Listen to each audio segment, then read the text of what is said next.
Një paralajmërim i fortë nga Shtetet e Bashkuara ka rikthyer Shqipërinë në një skenar që deri pak vite më parë dukej i pamundur, përfshirje indirekte në tensionet mes Iranit dhe Perëndimit. Në një njoftim të fundit, autoritetet amerikane paralajmërojnë se Irani mund të synojë opozitën iraniane që ndodhet në Shqipëri, një zhvillim që ngresh qetësime reale për sigurinë në vend.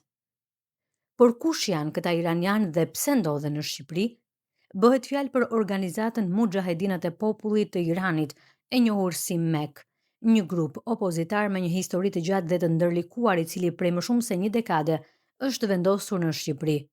Transferimi i tyre nisi rreth vitit 2013, fillimisht nga Iraku, me ndërmjetësimin e Kombeve të Bashkuara dhe mbështetjen e SBA-s.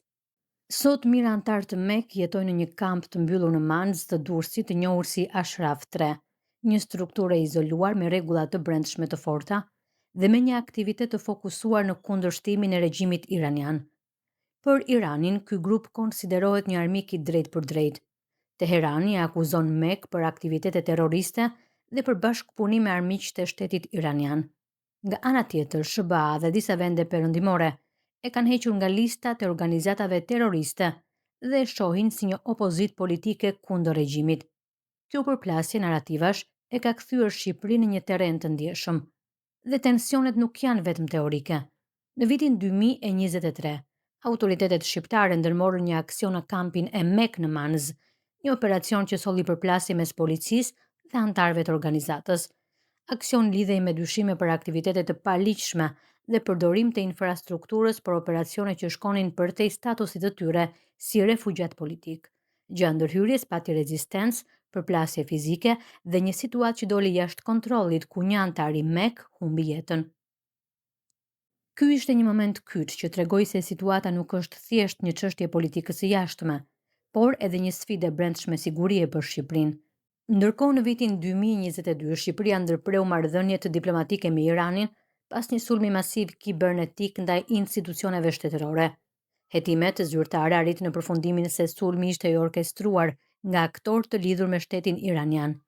Pra kemi një tablo të qartë. Shqipëria jo vetëm që strehon nga kundërshtarët më të mëdhenj të Iranit, por ka qenë vetë objektivi një sulmi të drejtë për drejtë. Dhe tani vjen paralajmërimi i ri.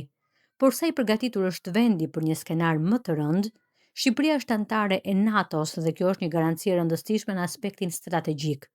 Çdo kërcënim serioz ndaj territorit të saj aktivizon mekanizma mbrojtës kolektiv. Përveç kësaj, vitet e fundit është rritur ndjeshëm bashkëpunimi me partnerë ndërkombëtar në fushën e inteligjencës dhe sigurisë. Pas sulmit kibernetik, janë forcuar sistemet e mbrojtjes digjitale dhe janë rritur kapacitetet për të parandaluar ndërhyrje të jashtme. Por sfida mbetet komplekse, sepse rreziku nuk është domosdoshmërisht një sulm klasik ushtarak. Ekspertët flasin për forma të tjera, sulme kibernetike, tentativa për sabotim, operacione të fshehta, apo edhe akte të izoluara kundër individëve të caktuar. Dhe në këtë pikë Shqipëria mbetet një vend i ekspozuar për shkak të pranisë së MEK dhe rolit të saj në këtë përplasje të heshtur. Autoritetet shqiptare kanë rritur masat e sigurisë rreth kampit në Manz dhe objekteve të tjera të ndjeshme, ndërsa bashkëpunimi me agjencitë perëndimore është intensiv. Por vetë fakti që paralajmërimi vjen publikisht tregon se rreziku merret seriozisht. Në thelb, Shqipëria nuk është thjesht një vend pritës, ajo është bërë pjesë e një loje më të madhe gjeopolitike ku përplasen interesa, shërbime inteligjente dhe konflikte që nuk zhvillohen gjithmonë në mënyrë të dukshme.